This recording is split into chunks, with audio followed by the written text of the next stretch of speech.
Hello, welcome to Relationship Matters. My name is Dr. Ufuma Wachuku. Today we are starting a new series. We are going to be looking at the theme. In the next few weeks, we are going to be looking at the theme that says navigating marriage with its designer. Yes, that is somebody that designed the institution called marriage. The concept of marriage is somebody's idea. So, if your marriage must work, it must be aligned with the purposes and the plans and the principles of the person that created it. Imagine buying a car or any other electronic, and then you are operating it without consulting the manual. You are setting it up without having to understand even the purpose of the design that the person that manufactured it had in mind. And it has an issue, you are not even consulting that manual. That means that equipment is not going to function properly. So in the next few weeks, we are going to be looking at the concept that the designer of marriage had in mind and why it is necessary for you to involve him in your marriage. Okay, so what is God's concept about marriage? Marriage was instituted by God. In the beginning, in the book of Genesis, chapter 1, verse 18, he said, "It is not good for a man to be alone." He now decided to make a help that is suitable for him, a help that is fit for him. So, there wouldn't have been anything called marriage if God did not think it wise. He said it is not good for the man to be alone. That means that the coming together of the man and the wife and the woman in the institution called marriage is a good thing. The fact that there are lots of marriages that are broken today, the fact that there are lots of marriages that are not thriving, that are not successful, that there are lots of couples that are just enduring each other instead of enjoying marriage, that doesn't mean that marriage is a good thing. The idea that God had in mind is for companionship. So there was a reason. He said it's not good for him to be alone. I will make for him a help that is suitable for him. So one of the major reasons God instituted marriage is for companionship. And then it is also for the establishment of his kingdom on earth. In the book of Malachi, he said, "For this cause he made them two, that they might bring forth godly seed." Now, the whole society we see today is made up of little families, made up of individuals. So, if all the individuals that make up the society are healthy by God's standard, then we'll have a healthy society. So God's idea of instituting marriage, one of it is for godly seed to be raised, for his glory to be established. He also said in his word that one shall chase a thousand, but two shall put 10,000 to flight. No matter what it is you think you are achieving as single, and then there are some persons that are married but they are still running marriage, they are still running their life as individuals, as singles in the marriage. They are not putting their efforts together. They are married but single. And they think they are achieving a lot. They just feel as if I can do without a man. I can just live my life. The truth of the matter is, whatever it is that you have accomplished so far, it's very minute. Is a tip of the iceberg compared to what you will achieve if the efforts of the couple is put together according to God's idea and God's standard. Because he said if they come together, there will be multiplicity. Imagine, it is not 1 plus 1 becoming 2 now. He said one shall chase a thousand, but two shall put 10,000 to flight. So you will excel better in every area of your life if you work together as a team, and that is the idea and the concept that God had in mind. So as we are beginning a new year, it is necessary for you to visit the foundation of your relationship and of your marriage.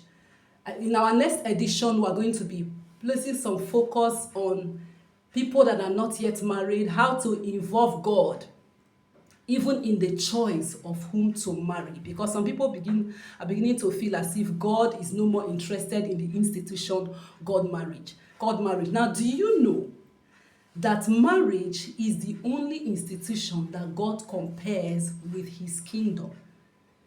He compares the relationship between himself and the church to that of the husband and the wife.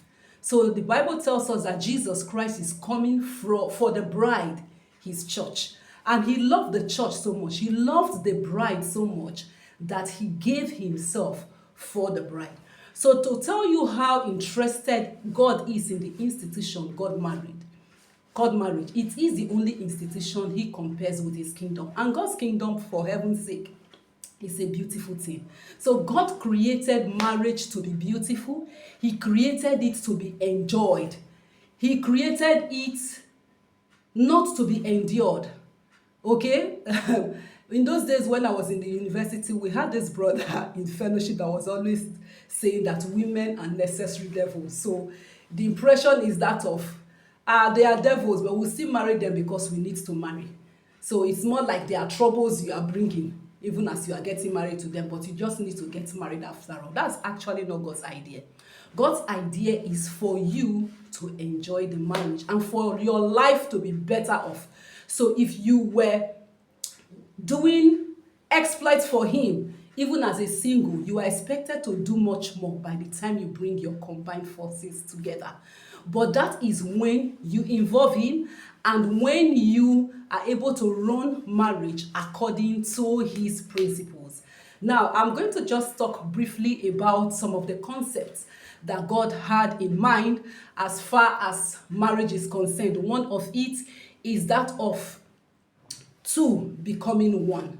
So, two becoming one is not necessarily the issue of you went down the aisle, a priest joined you on your wedding day, you are staying in the same house. It actually talks about unity of spirit, unity of purpose. There are so many persons that are married, but they are still living their lives individually. The other person does not know, for instance, what this other person is earning. This one is passing through a challenge. The other one is not aware. This one is embarking on a project. The other one is not aware. That is not God's plan. God's idea is that the two of them in marriage will begin to actually work together as one force, naked and not ashamed. So that's another concept. So there's supposed to be transparency in marriage. You are expected to be able to involve the other person. You are not hiding anything. There should be transparency. Marriage, God's concept, another of God's concepts about marriage is that of one man and one wife. And also that of a man leaving his father and mother and cleaving to his wife.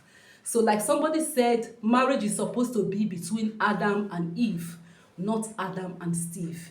Pathetically, we are in a situation today where a society where male gets married to male and they feel it's part of civilization. But the Bible tells us from the beginning, it is not so.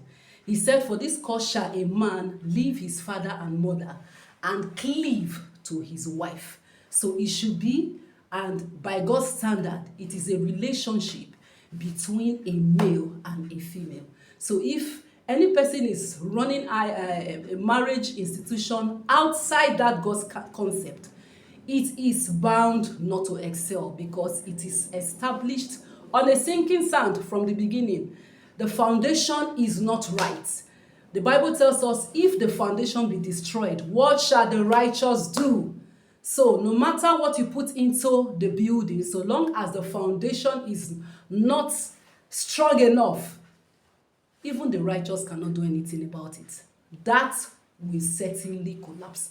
And for heaven's sake, for those that are getting married male to male, when one of God's purposes for marriage is procreation, how do they intend to procreate? How do they intend to bring forth the next generation? And if their parents married male to male, would they have been born? Please help me to find out from them. If their parents got married male to male, would they have been born? And how do they expect the generations to continue if marriage is between male and male or between male and female? Living and cleaving is another of God's concept about marriage. Like I've mentioned, you must detach from the parents and cleave as a couple.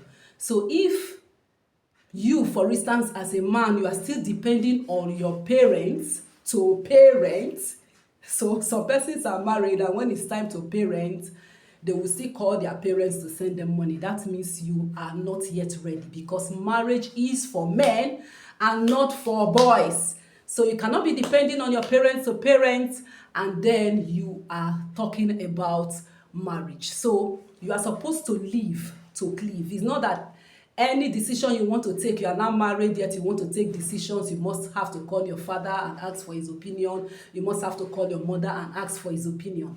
Marriage is for matured people. It's for a man and a woman, not a boy and a girl. So it is necessary for us to understand all this, because when we run marriage with the wisdom of this world, it is bound to fail. And don't forget, the reason why you need to involve God, God has your interest at heart. At the end of the day, He is working together for your good. He said He has plans for you, plans of good and not of evil, to bring you to a future and a hope. So His plan for you is for your marriage to excel. And if you involve Him, it is going to excel. So when you involve Him, who is the author, I was sharing with them in church today, is it not wiser and better for you to work with the person that is already in your tomorrow?